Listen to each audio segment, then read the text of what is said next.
Well, now, a number of things to say. First off, it's 3 hours long. As I said, that does double the time of the original, so that does make you think that there is a potential overstretching of the material, because actually it doesn't add very much in terms of plot. It sticks pretty closely to the original. There are several scenes that quote very directly from the original. There's one fantastically self-referential in-joke in which Jack Black, as he is trying to cast the leading lady for the movie he's going to shoot, they've got a costume that's in size 4, and he says, who's size 4? And somebody says, oh, well, what about Ray? Meaning Fay Ray. And he says, oh, yeah, let's go to... Oh, no, I hear she's busy over at RKO. And he says, oh, RKO, huh? Cooper. So here's this very strange in-joke in which he's looking to cast Fay Ray in his movie, but he can't, because Fay Ray is working over at RKO for Cooper because she's making King Kong. So there's a little sort of ripple of knowing movie laughter, and you think that's just about as much self-referentiality as we can take. Now we'd like you to get on with the roller coaster ride. And boy, does he get on with the roller coaster ride. Jack Black's performance, which we heard in that clip, is surprisingly understated for Jack Black. I mean, I like him very much as a performer, and I thought he was great in School of Rock. But he has, in the past, gone dangerously close to the gurning line. I mean, it was possible for him to be quite annoying as well as funny. And in this, he's really, really reined it in. And he was interviewed on a chat show in which he said, that basically it was to do with moving the eyes rather than the eyebrows. I mean, he said it as a joke, but there is also some truth in it. He has clearly learnt how to diminish his performance and therefore make it larger. So, plaudits to him. Plaudits to Naomi Watts. I've been very sort of up and down about Naomi Watts. Obviously, I didn't like The Ring. I thought she was great in Mulholland Drive. When she's good, she's very good. And in this, she is very good. And it's very hard to step into that role because obviously Fay Ray is the icon. And then, of course, there's the famous Jessica Lange performance in the 1970s, which although that Gilliman film is looked upon very badly, Jessica Lange's performance is not one of the things about it that is ropey, but I thought Naomi Watts was pretty good.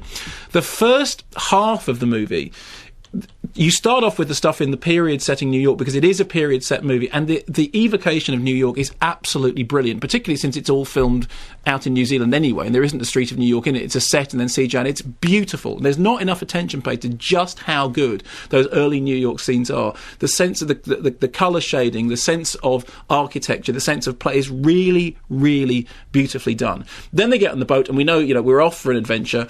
And one of the characters, played by Jamie Bell, this is a thing that you raise, is reading Heart of Darkness. And why is he reading Heart of Darkness? Well, it seems to me he's reading Heart of Darkness simply because of one line in which, on the back of the copy of Heart of Darkness that he has, it says, amazing adventures aboard a steamer. And just as they're about to land on the island, on Skull Island, he says to his mentor figure, he says, this isn't actually an adventure story, is it? And of course, as you know, Heart of Darkness, which of course most people now know through Apocalypse Now, it's all to do with, going into the unknown and discovering something terrible about yourself. Of course, the irony of it is, in the case of King Kong, that when they go into the unknown, what they discover is a far more noble thing than themselves. So then we get the 25-foot gorilla? Yes, because the whole point... You know this, you're just being facetious. You know that the point is that the 25-foot gorilla is the noble character, and actually the baddies are the humans, as is demonstrated by... Jack Black's the baddie. Jack Black is one of the baddies. Jack Black is the human representative of the baddies, but he's not entirely bad. And, of course, Jack Black does get to deliver the classic end line from the movie, which I suppose I can't say. Don't give it away. Can't say it. But you said to me, it's one of the worst lines of the movie. It's like, Simon, that's like to be or not to be. Cheese. It's like, it's not cheese.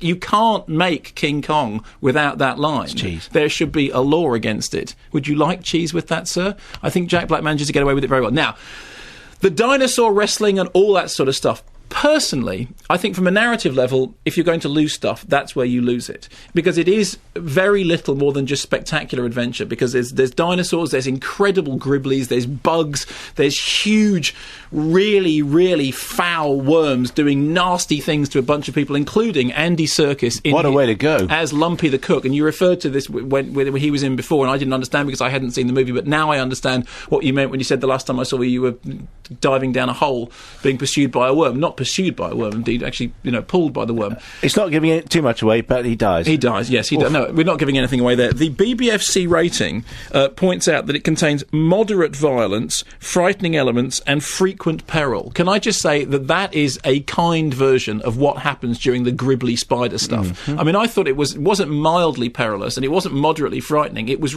Remember, Peter Jackson comes from horror films. He comes from Bad Taste. He comes from Brain Dead. He comes from The Frighteners. He understands how to do scary, and when he does scary, he really does it. And there is stuff on that, in the initial stuff on the island, which is really genuinely quite creepy. And I think it's fine that the BBC have given it a 12 certificate, as long as people do observe what the 12 certificate means, which is, if you've got kids under the age of 12, they might well be wigged out by it, because I'm 42, and there was a good 3-minute sequence in that with the gribbly, creepy, crawly things in which I was really yucked out. I mean, the yuck factor was quite high. Great. So is it, if parents are going to be concerned about this, because we've already done a big thing about this because of the Harry Potter film, on a par with that? I mean, it's scarier than Harry Potter, because there's more of it. I mean, there is a whole sequence on Skull Island, which is big, rampaging, as you know, spiders, worms, creepy, nasty little insects, doing horrible things to characters, which are actually happening on screen. So all that's very distressing. But all that is window dressing, but boy, what window dressing it is,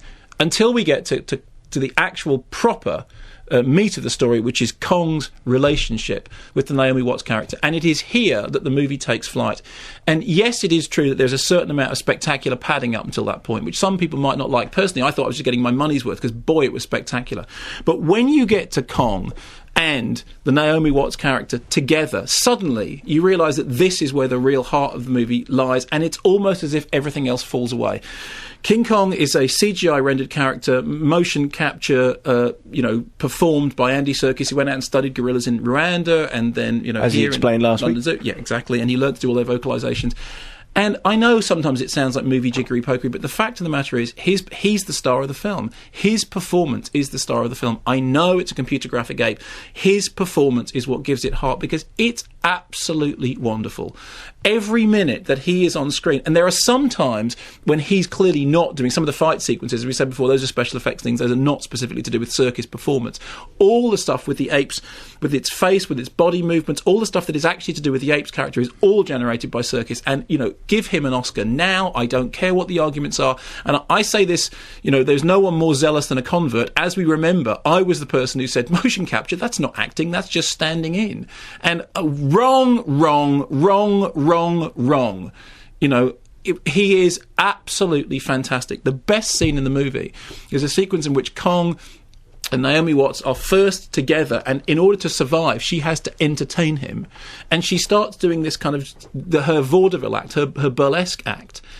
And Kong watches her and reacts to her in this amazing sort of catalogue of emotions, passes, through this gorilla's face and through his features, and it's absolutely wonderful. And the whole movie, the whole of the rest of the movie could be rubbish, and that scene would hold it up like a tent peg, and I'd say it was still a great film. I agree. That is an excellent scene. And the very, very worst scene is when they get back to New York, and the ape and Naomi Watts go ice skating on a lake which would clearly have given way under the weight of the ape. And what is he going ice skating for? He's an ape.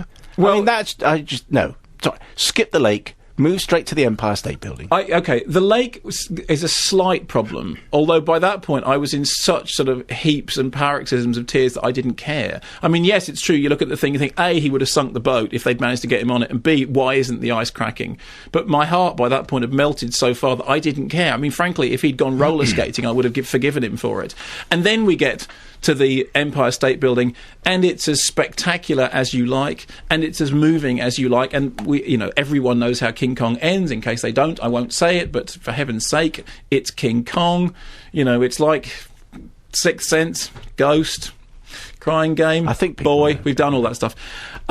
But it's really moving, and it's really got heart and soul. And, of course, the thing about Jackson has always been, yes, he is the Orson Welles of fantasy filmmaking, but the reason he is that he understands in order for fantasy films to work, they have to be invested with a real, proper heart.